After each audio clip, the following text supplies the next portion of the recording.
Okay. Welcome, talking, organizing tomorrow, today. 3 important things. Write them down today, do them tomorrow. And 1 thing you must do. Okay. This is Dr. Jason Selk. Just getting through the first part of this book so far. Selk says that greatness is predicated on consistently doing things others can't or won't do. Simply put, success is not about being brilliant. It is about being consistent. All right? I'm a pretty smart guy. All of you are probably smarter than I am, certainly in many ways. It's about being consistent. Some of you are more consistent than me or others. All I do is applaud that. I want to be where you're at, the more consistent you are. So that's how we get great. You can be the smartest or the best at anything. And we know that, being how many of us are gone through life so far, we can be the best at any one task or job or whatever. And tends not to get us places, but it's about being consistent. And this is mental toughness in action.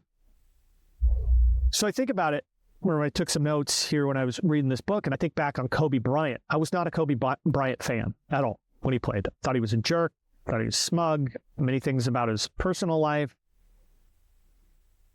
Not a fan at all. And plus, he played for the Lakers, one of my least favorite franchises in all of sports. So he had a lot of things going against him. However, after he retired, I started liking him more because I started finding out more about how he did his thing. And I really started to appreciate the real greatness that Kobe Bryant had. And after his tragic death, I learned even more about him. And from people who started talking about what his routine was. And he was just like, I just was in the gym more than everybody else. And he chopped up his day where he could have twice as much time in the gym and still the same amount of rest as everybody else. So he was getting up in the morning, go and get his workout in the morning, get to maybe come back, take a nap or whatever, go to practice, okay, work out a little more. But he's in the gym twice, 3 times as much as everybody else and working on stuff, important stuff. And he knew from a young age, his father was in the NBA, but he knew from a young age a lot of things he had to work on.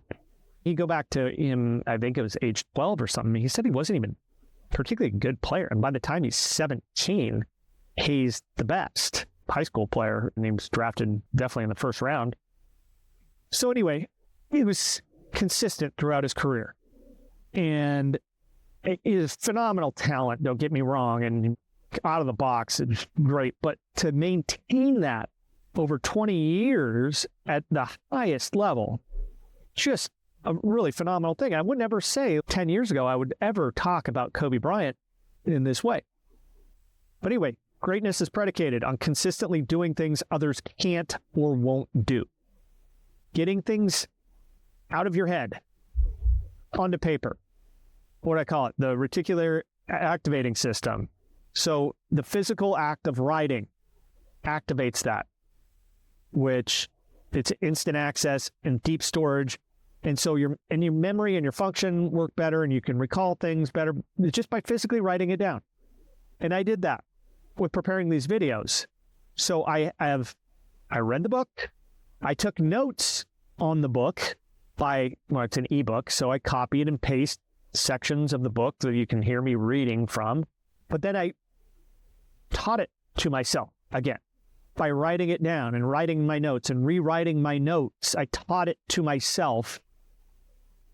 And that's how I grasp it a lot better, as opposed to just reading it through and moving on. We can do that, but I think that if you find something good, latch onto it and read it 10 times.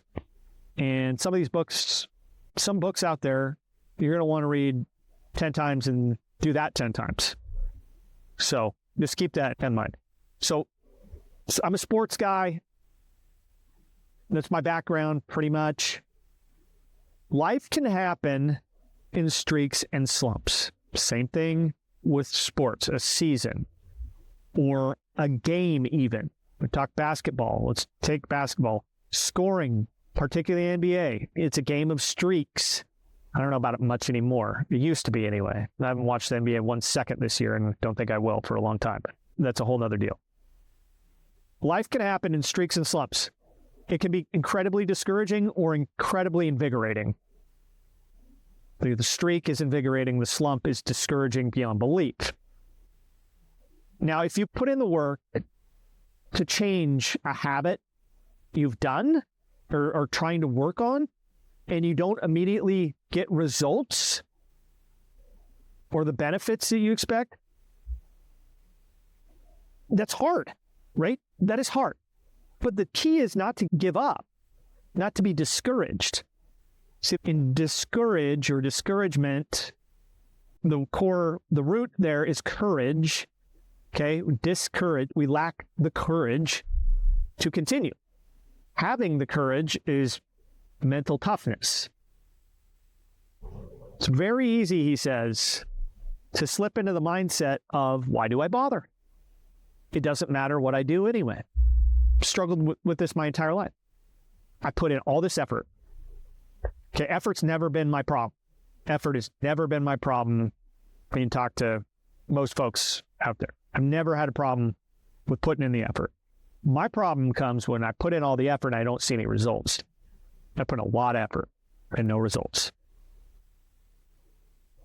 And that is discouraging.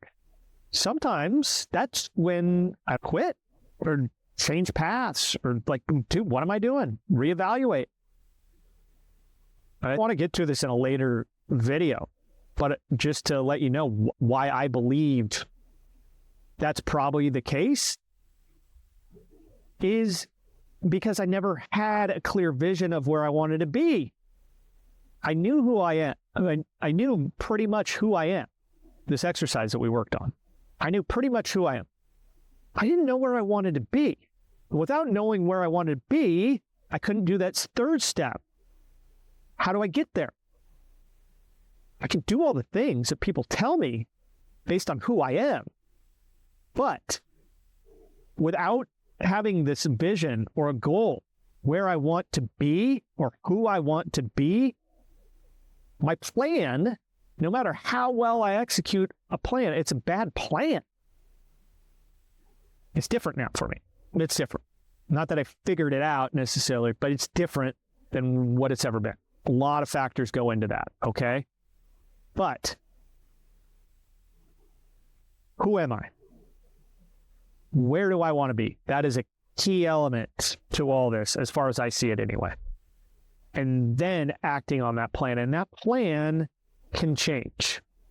But having a good idea right now on what that is, I think we're on the right path.